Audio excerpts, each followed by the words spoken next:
It's just business. It's just business. It's not personal, Sonny. It's strictly business. I look back on Juilliard and I go, wouldn't it have been cool to train actors how to pay rent? Would that have been amazing? How about if you guys trained people in various ways and let them decide what to do with the training and where to go so that they could pay rent? But no, they were like, no, idea. you will be seeking out a career in theater or you're illegitimate somehow to us.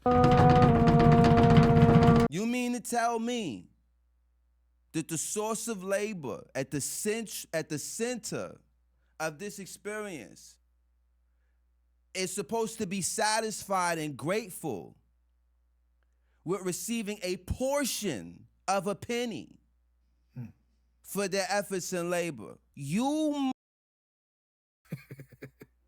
don't get to tell me what to do with what I make. Tell him again. It's between me and God. Why would someone say that? Probably because you find out that in the beginning, nobody told you that talent's not the hardest part. Skill is not the hardest part. Ownership is the hardest part. Life, the power system and how it works. So, for example, you can't study the United States without recognizing that there is a very class-conscious, unusually class-conscious, very powerful business community, always fighting a bitter class war, never relentless, and unusually powerful. Art is the only thing that doesn't depreciate. The Confederate money can't get spent anymore, but the Confederate art, or quote-unquote art, is a form of currency in itself. Their work is more valuable, it's lasted longer than the idea of the Confederacy or the money. Corporate don't care about your divine spark or your life story. Corporate's just a system, and they're really only interested in things that further the system. The biggest mistake you can make is create art inside of a system you don't understand. The easiest way to get trapped in a system is to be all conviction and no business sense. A 360 deal is when they manage you, they own part of your publishing, they own everything. They own part of your touring, they own part of your merchandising. As an artist, you don't have to give one person that kind of control. That kind of control, yeah, everything. And one way they're able to do it is they'll offer you a quick check for complete control. What's your viewpoint on 360 deals? I feel like business is business, right? You know what I mean? Going back to what I was telling you about myself in my younger days, right? In my younger business ventures, I think business is business, right? I think, who said this? Did Hov or somebody say this? Like what's 100% of zero? Yeah, Jay, I think right? So. So to me, you ain't thinking logical when you think you get everything and nobody get nothing from you. People say they got a bad deal after the deal, like 3 years after you're educated, after you have enough money. But in that moment, you wouldn't have taken a deal if it was bad. Tell Mike it was only business. There's this quote, and I don't know the quote exactly, but it's the essence of the quote that I'll never forget. And it's about fair business. And as an individual, you have to think this way. A good deal is a deal that anyone in any position would agree to if they didn't know what position they would play. I do think artists need record companies, and let's not call them record companies, entertainment executives. And I do think that entertainment executives need to have a more personal, robust, holistic relationship with artists. What that looks like, some people, maybe 360 scares people. But if you sit and think about it, who was there when nobody else believed?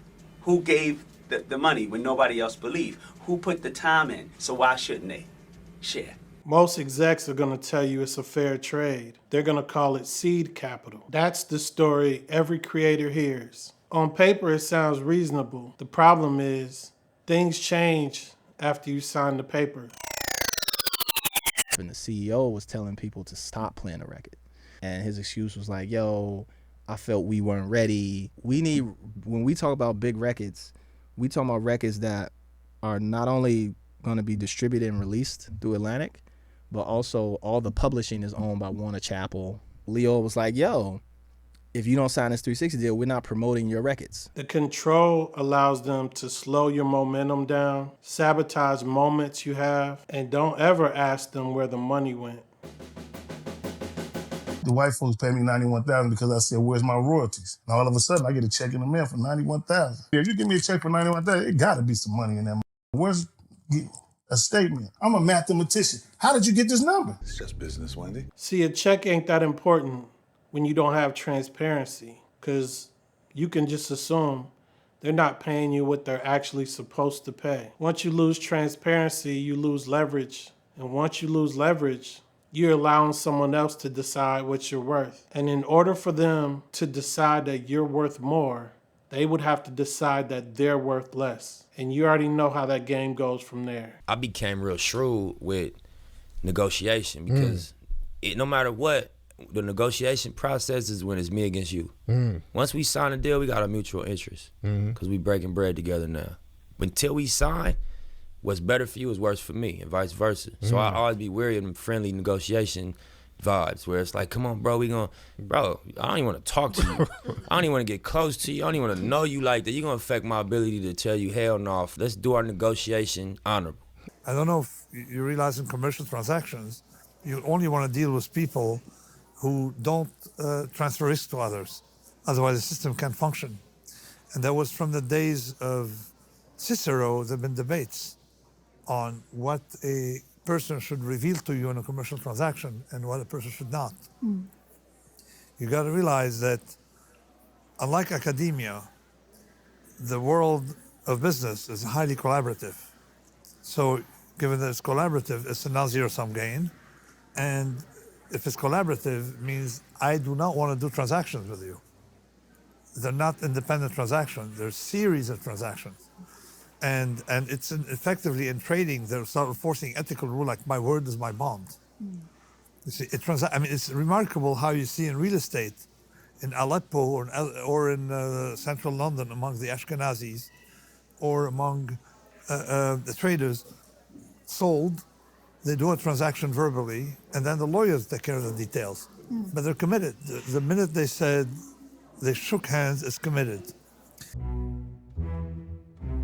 This is the part that nobody really tells you. You're not going to get in that position through negotiating. The people who get in that position, they build something before they even enter the room. Being self-sufficient, it signals something to them. It signals that you don't really need them. It eliminates the idea that you have to ask for permission. You just create and you show up with the work done. In order to get brand deals, you got to do brand deal content. I got season 1, 2, and 3, and I'm about to put season 4 on there. So now it's 5 titles on there. Now we're going to sit down and talk to you. It's not personal. It's only business. I want my 8th consecutive title defense, and this guy comes in and he gets a $500,000 paycheck. Like, make that make sense. They don't care about having the best fighters in the world. It's the fucking truth. When that trade came about, it was the best thing that ever happened in my career. Sometimes your work is in the wrong context. You're trying to do a deal in the wrong building. You're trying to elevate in the wrong system. This is why it's important to zoom out and look at the landscape and understand exactly what they value and what they don't value. You look for a system that's a better fit for you. Sometimes it's just in your best interest to walk away, not to negotiate harder. We shook hands 50-50. We said 50-50. Well, that took away creatively all of the disagreements you would have. Right. Like, well, that's my title. Well, that's my verse. Well, that's my melody. Why are you breaking songs down like that? No, 50-50. Usually when there's internal friction, it's because there's not clear structure. And when you combine talent with good structure, you end up with a great team, and that in itself gives you leverage. I write something, a kid comes in and is like, oh, cool, dream to get back to this thing, I'm going to write on it. Let's say it just never came back to me. I got busy, I'm working on somebody else, but somebody needs, another artist says, yo, I think his bridge needs a little thing. Or just, maybe it wasn't a bridge there in the first place. Somebody comes through, write the bridge, they're like, yeah. I'm like, yeah, well, that's 8 bars, I know how to count. It's like, and by the way, I could have wrote it, and I didn't, which is great. What you need? I'm like, oh, shit, I need like 17. You need 17 for the bridge? Yeah. Say, so the 2 verses and the hook that was already there, that's where, okay, all right, cool. I usually say, bet, because no point in me. For you also to mess up your business, because once you start fighting over whatever the thing is, you're no longer a part of the process the next time around. Do you want to work or no? It's like, yeah, I want to work. It's like, all right, cool. You over fighting for something that you don't even deserve. That ain't even the real number. No. What's the real number? The number in that case would be probably, I'm going to say 10%. I was going to say 10%. Warner Brothers agreed to spend $90 million to make Sinners and agreed to give you a cut of gross ticket sales. Warner also agreed, and this is absolutely key, to relinquish its ownership of the film to you after 25 years. As a writer-director, I've made over $2 billion at the global box office for this one because it was so personal. And because I had the ability to negotiate, I asked for a few things that were very important to me for this project. Ryan got the deal he wanted because of the numbers he put in prior to negotiating the deal. He stood his ground. He knew when he had leverage. I know in the beginning of the video, it said art doesn't depreciate, and that's true. That's not the argument, though. We're not arguing if art survives or not. The argument is who's going to own it when it does survive. You don't acquire permanent rights to artists' works. I think that's reasonably uncommon. So can you talk about that? Yeah, when we started the company, I made a conscious decision that I didn't want to own masters. I'm totally fine with owning license periods, even prolonged or perpetuity license periods, but I don't want to own your creative. And what I mean by that is, let's say I made records with you, and 5 years from now you retire, and then 10 years later, Nike wants to license your music for a commercial, but for whatever reason, you're ethically opposed to Nike. If I own your masters, I can make those decisions on your behalf. Yeah. If you own your masters, I have to ask you for permission. And so I always feel like that permission should always lie in the hands of the creator of how their art is used or not used. I just want to be able to monetize my percentage based on my investment, but I don't want to control the narrative on your creative. As artists, we think thinking about business is like selling out, but really thinking about business is just making sure the art stays yours. If you want to support the channel, there's a link at the top of the description. I can make you look, but I can't make you see. Seeing is a choice. This is Brian from The King's Hand. If you like the videos I make, please hit subscribe, hit the notification bell, and like the video. The appointed hand of the king. And I get a call that night. Tommy Baylor? I said, yeah. He said, this is Joe Jackson. I said, hi, Mr. Joe. You can call me Joe. Thank you. That song that Michael called today, what is it, Out of My Life or something? He said, I just want you to know it's not going to be on the album. I said, oh, interesting. He says, yeah, well, it can be on the album if I own the publishing. That's the only way. I said, Joe, I'll get back to you. So I hang up, call Quincy. Heard from Joe. He said he wants to publish it. Quincy.